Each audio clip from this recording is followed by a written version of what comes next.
Assalamualaikum warahmatullahi wabarakatuh. Perkenalkan, nama saya Hayu Luciana dari SMA Negeri 12, Kota Tangerang Selatan.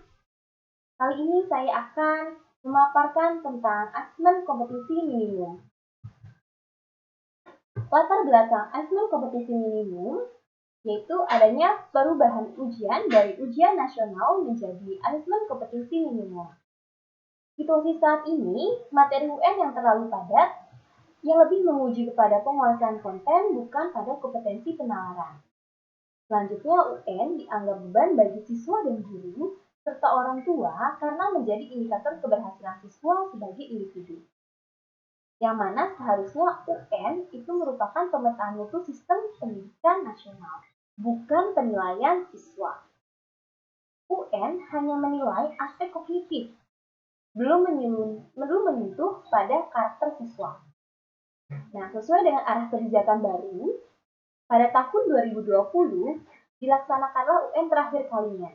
Namun karena adanya pandemi COVID-19, maka UN pada tahun 2020 ditiadakan.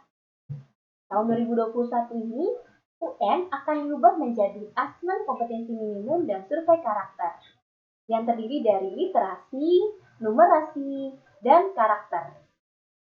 Dilakukan pada siswa yang berada di tengah jenjang sekolah, misalnya kelas 4, kelas 5, kelas 8 SMP, dan kelas 11 SMA. Yang fungsinya apa? Yang fungsinya adalah untuk memperbaiki mutu pembelajaran ke jenjang berikutnya. Biasanya, soal-soal AKN ini akan disusun seperti soal-soal yang ada pada PISA dan PIS. Nah, ini tabel perbedaan antara UN dan AKM. Jenjang penilaian pada UN dimulai pada SMP dan SMA, sedangkan AKM sudah dimulai sejak pada sekolah dasar, SMP, dan SMA, baik derajatnya. Level siswanya, UN dilakukan pada tingkat akhir, yaitu kelas 9 SMP dan 12 SMA, sedangkan AKM pada kelas 5 SD, kelas 8 SMP, kelas 11 SMA. Untuk kelas 9 SMP dan kelas 12 itu hanya opsional. Subjek siswa yang mengikuti UN adalah seluruhnya, sedangkan AKM hanya sampel. Tingkat jenis teksnya high stake, sedangkan AKM low stake. Model soal pada ujian nasional yaitu terdiri dari pilihan ganda dan isian singkat yang ada pada pelajaran matematika di jenjang SMA dan SMK. Sedangkan untuk AKM, pilihan ganda kompleks, menjodohkan, drag and drop, highlight, isian singkat, esai, dan soal interaktif. Periodenya untuk UN dilaksanakan 4 hari dan AKM 4 hari. Mode pelaksanaannya UN semi-online dan AKM full online, semi-online, dan offline untuk sekolah tertentu. Metode penilaiannya berupa CBT untuk UN dan AKM berupa CAT dengan MSAT. Baik, di sini akan dijelaskan tentang asesmen kompetisi minimum. Kata minimum mengacu kepada tidak semua konten dalam kurikulum di dalam AKM. AKM akan mengukur keterampilan dasar, yaitu literasi dan numerasi, di mana kemampuan bernalar tentang teks dan angka.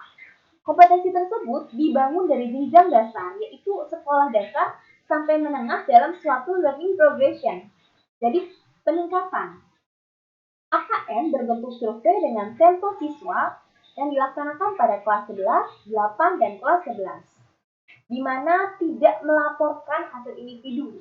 Namun, AKM ini akan melaporkan yaitu tentang mutu sekolah, yaitu agregat yang berfokus kepada peningkatan internal dari waktu ke waktu, bukan dari komparasi antar kelompok.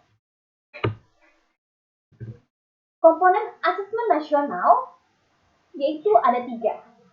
AKM nasional yang terdiri dari literasi dan numerasi, survei karakter yang terdiri dari aspek terpilih dari 6 profil pelajar Pancasila, kemudian survei lingkungan belajar yang terpilih dari model sekolah efektif. Untuk AKM nasional dan survei karakter, akan dilakukan pada siswa, sedangkan untuk survei lingkungan belajar akan dilaksanakan pada siswa, guru, dan kepala sekolah. Instrumen asesmen nasional dan informasi yang dihasilkan. Murid akan mengikuti atau siswa akan mengikuti AKM literasi dan numerasi serta survei karakter. Informasi yang didapat dari AKM literasi berupa hasil belajar kognitif. Sedangkan survei karakter yang didapat adalah hasil belajar sosial emosional. Untuk survei lingkungan belajar, responden yang mengikuti adalah murid, guru, dan kepala sekolah, di mana informasi yang akan didapatkan berupa karakteristik input dan proses pembelajaran. Nah, di sini akan dijelaskan tentang jenis AKM numerasi dan literasi. Numerasi itu angka, literasi itu bacaan, membaca. Nah, jenis AKM numerasi dan literasi ada 3. Pertama, AKM nasional, yaitu dilaksanakan pada kelas 5, 8, dan 11. Fungsinya adalah mengukur kinerja atau mutu sekolah. Jadi bukan untuk mengukur individu atau kelompok, tapi sekolah.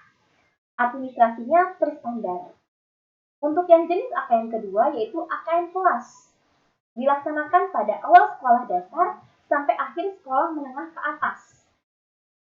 Nah, di sini fungsinya adalah mengukur hasil belajar siswa, bersifat formatif, dan administrasinya tidak terstandar. Yang ketiga, yaitu AKM sertifikasi. Dilaksanakan pada jenjang kelas 12 sekolah menengah atas atau SMK, MA, dan sederajat. Fungsinya adalah mengukur hasil belajar siswa dan administrasinya terstandar.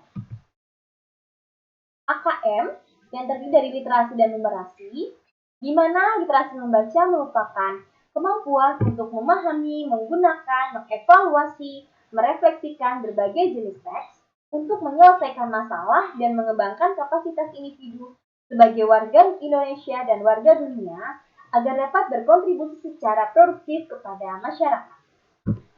Sedangkan numerasi adalah kemampuan berpikir, menggunakan konsep, prosedur, fakta, dan alat matematika untuk menyelesaikan masalah sehari-hari pada berbagai jenis konteks yang relevan untuk individu sebagai warga negara Indonesia dan dunia. Bentuk soal AKM terdiri dari objektif, yaitu pilihan ganda dan pilihan ganda kompleks, kemudian menjodohkan, isian singkat, dan non-objektif yaitu berupa esai. Komponen AKM untuk numerasi kontennya terdiri dari bilangan, pengukuran dan geometri, data dan uncertainty, aljabar. Kemudian proses kognitifnya terdiri dari pemahaman, aplikasi, dan penalaran. Konteksnya yaitu personal, sosial, dan kultural, serta saintifik. Untuk literasi membaca, konteksnya terdiri dari teks informasi dan teks sastra. Proses kognitifnya yaitu menemukan informasi, interpretasi dan integrasi, serta evaluasi dan refleksi. Konteksnya juga sama seperti numerasi yang terdiri dari personal, sosial, dan budaya. Baik, penjelasan kesimpulan yang dapat kita ambil yaitu asesmen nasional yaitu fungsinya adalah memetakan sistem sekolah, yaitu melihat dari input, proses, dan output, di mana asesmen nasional ini terdiri dari 3, yaitu AKM yang dilaksanakan kepada murid, survei karakter juga kepada murid, kemudian survei lingkungan belajar kepada murid, guru, dan kepala sekolah. AKM yaitu untuk mengukur kognitif yang terdiri dari literasi dan numerasi, survei karakter untuk melihat karakter sosial emosional, dan survei lingkungan belajar untuk melihat lingkungan sekitar, apakah mendukung dan tidak. Manfaatnya adalah sebagai potret kualitas pembelajaran, umpan balik peningkatan kualitas pembelajaran, serta dasar penyusunan program kerja selanjutnya. Sekian penjelasan dari saya. Terima kasih sebesar-besarnya. Wassalamualaikum warahmatullahi wabarakatuh.